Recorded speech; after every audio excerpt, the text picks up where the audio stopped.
سجل هالجيم خلاص خليك نسجل. السلام عليكم، كي دايرين؟ نتمنى تكونوا بخير وعلى خير. اليوم من بعد ما داز شهر رمضان المبارك الخير مازال ما وقفش، وقلوب الناس اللي واقفه معنا من الاول ديال الحرب مازال القلوب ديالهم كتنبض بالعطاء ومازالين دايرين يديهم في يدينا. للناس اللي تبرعت في اخر ايام في رمضان، اليوم بدي اعمل اول مبادره بعد رمضان. رح نوزع طرود صحيه فيها مواد تنظيف للعائلات المحتاجه، تقريبا 200 طرد صحي. حيت الكرامه ماشي غير في الماكله، حتى النظافه جزء كبير من الحياه الكريمه. شكرا لكل واحد كان سبب في هذا الخير، ومرحبا فيكم بدايه جديده فيها مبادرات اكثر ان شاء الله. يديكم في يدينا باش الخير يستمر.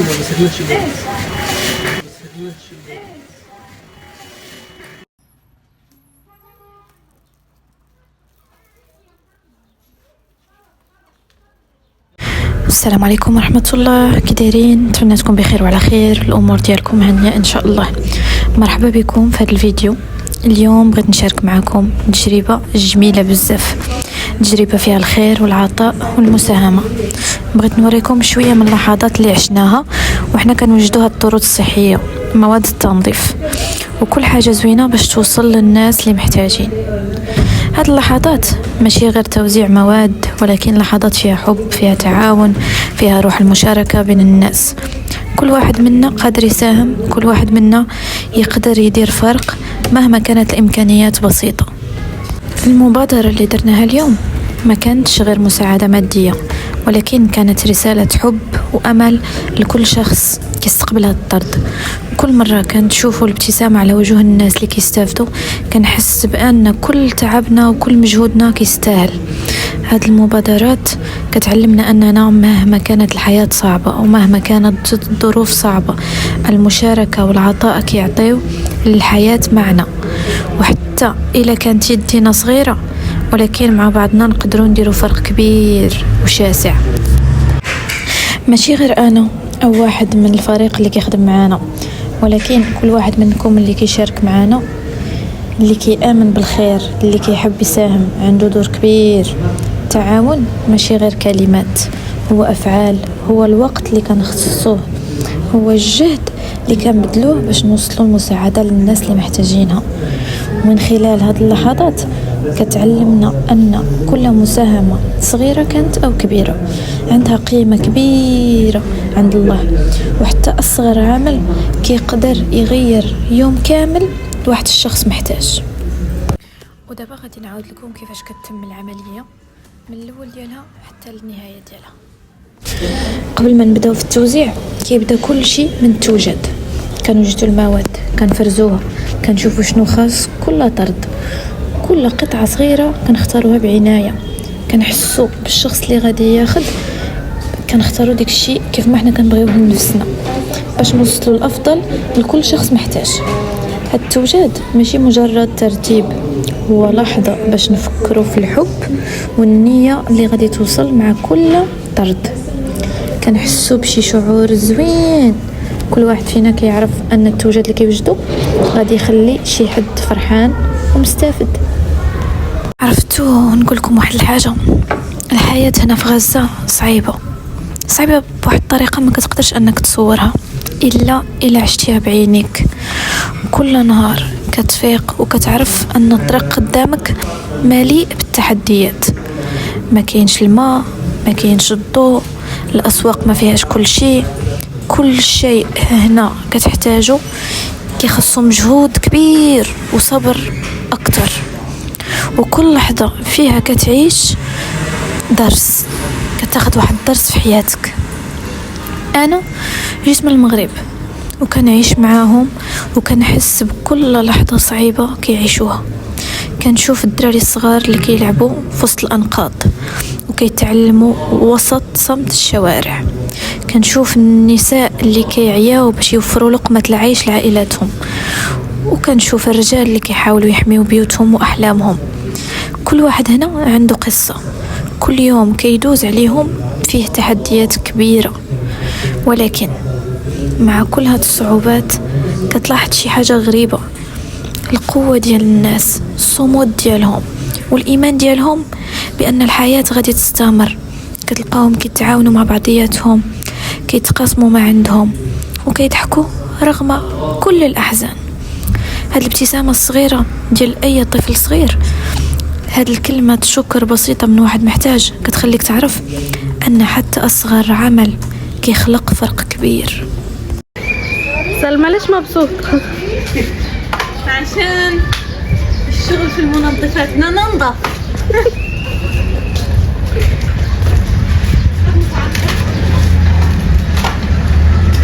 أكيد.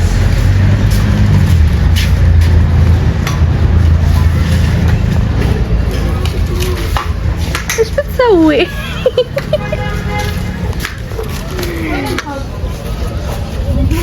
كتلاحظوا واحد الحاجة، النهار كامل والناس كيجريو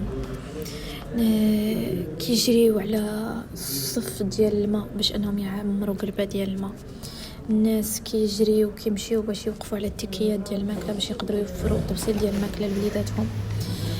يعني واخا هكاك صابرين، وكل واحد كيعطي الاخر الاولويه. المدارس ما كايناش مدارس، ولكن بالرغم من هادشي الدراري كيقراو. سبحان الله، كيحاولوا يتعلموا بالرغم من الصوت ديال القذف والصعوبات اليوميه وكل حاجه. كتفهم هنا ان الحياه ماشي غير مجرد البقاء، الحياه هي الصبر، هي الحب والتضامن مع الاخرين. غزة علمتني ان الالم جزء من الحياه، ولكن الامل ديما باقي. كتلقى الضحكه وسط الانقاض، كتلقى يد ممدوده ليك باش تعاونك وهي محتاجه المساعده، كتلقى قلب كبير كيعطي بلا مقابل. كتعلمك الحياة هنا أن الإنسان بلا حب وبلا تضامن كيعيش حياته ناقصة، وأن أي فعل صغير، أي مساعدة صغيرة قادرة أنها تغير نهار كامل لشخص آخر. وحتى أنا كنعيش معاهم، كنحس بكل لحظة كتزيد قيمة. كل مرة كنحس بشي شعور صافي، شعور بأنني ماشي بوحدي، أن الخير باقي موجود. كل مبادرة، كل طرد، كل مساعدة ماشي غير مواد، بالعكس هي رسالة حب وأمل وإشراقة ضوء وسط الظلام. وهذا الشيء اللي كيخلينا نبقاو نحاولوا نعاونوا، نبقاو نقسموا شنو ما عندنا ونشاركوا باللي نقدروا عليه باش نوريو أن الإنسان قادر يخلق الفرق، وحتى أن أصغر عمل كيقدر يزرع الأمل في قلوب الناس.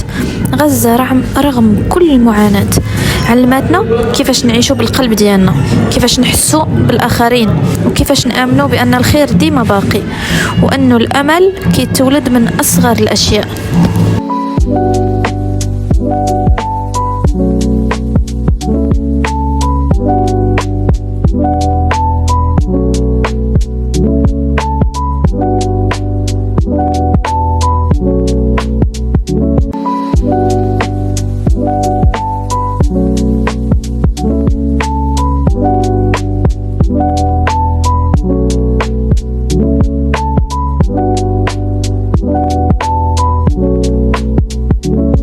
غزة مدينة صغيرة، ولكن كل زاوية فيها كتحكي قصة.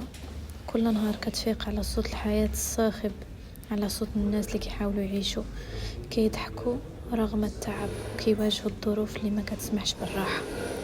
كتلاحظ أن كل شارع، كل بلاصة فيها قصة صبر، فيها تحدي وفيها أمل. الناس هنا كيدوزوا نهارهم كامل باش يأمنوا أبسط الاحتياجات، لقمة الخبز، شربة الماء.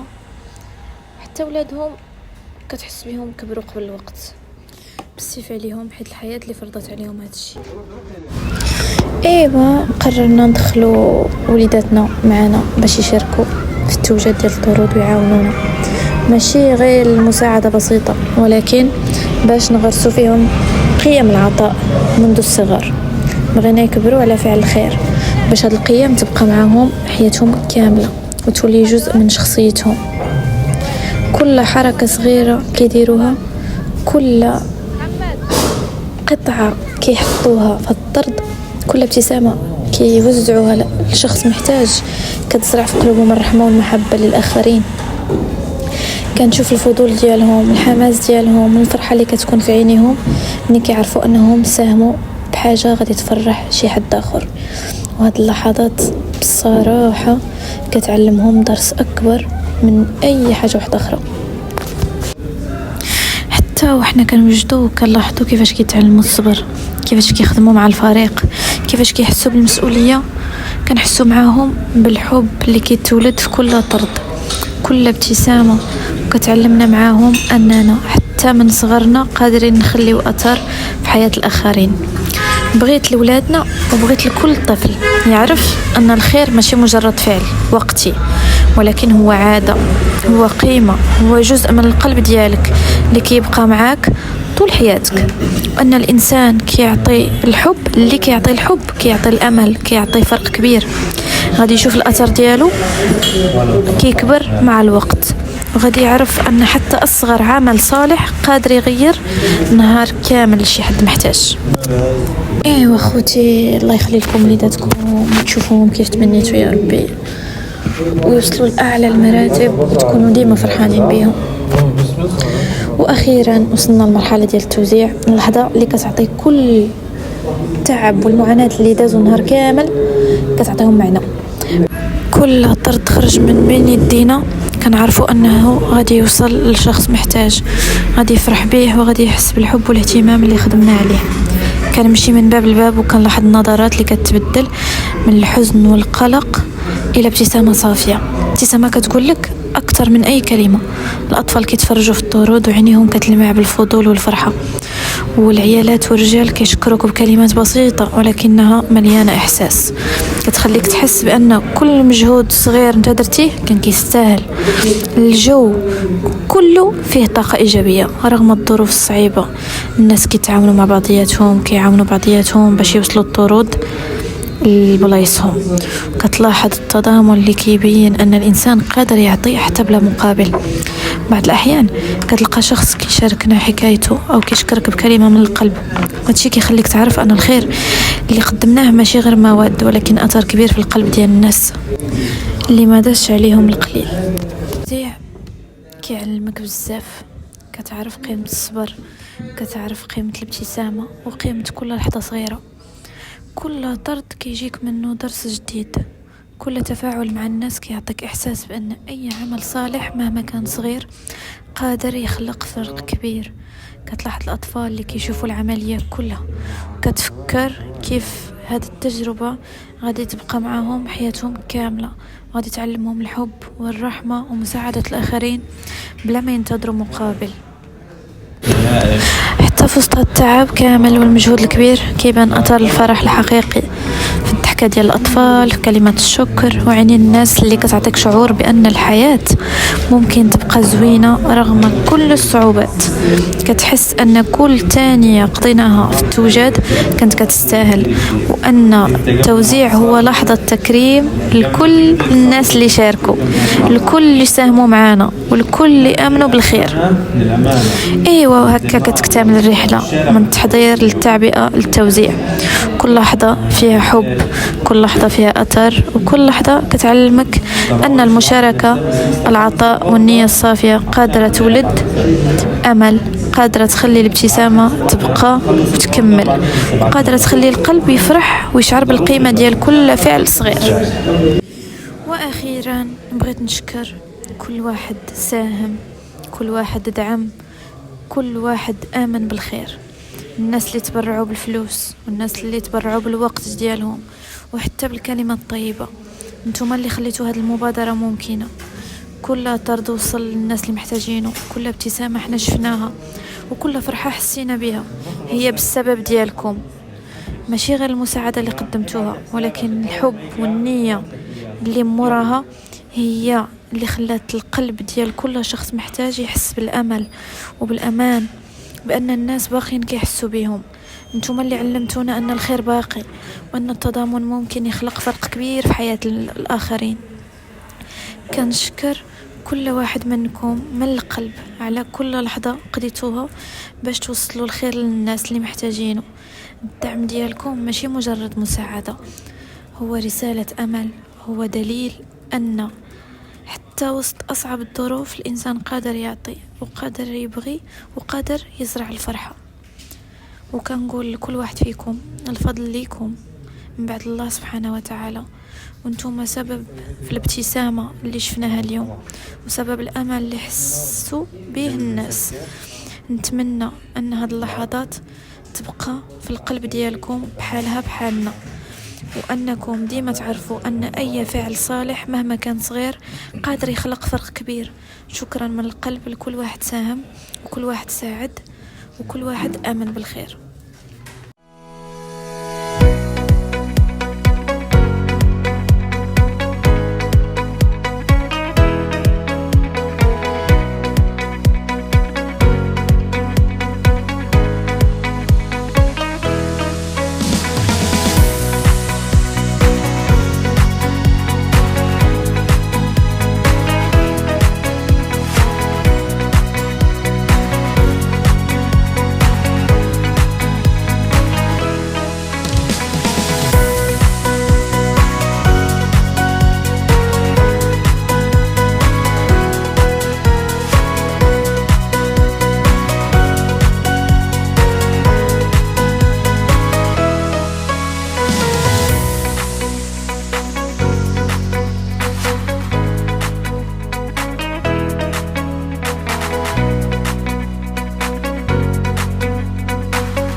في هذه اللحظة الخاصة بغيت نشارككم قصة واحدة من أحب الناس لينا.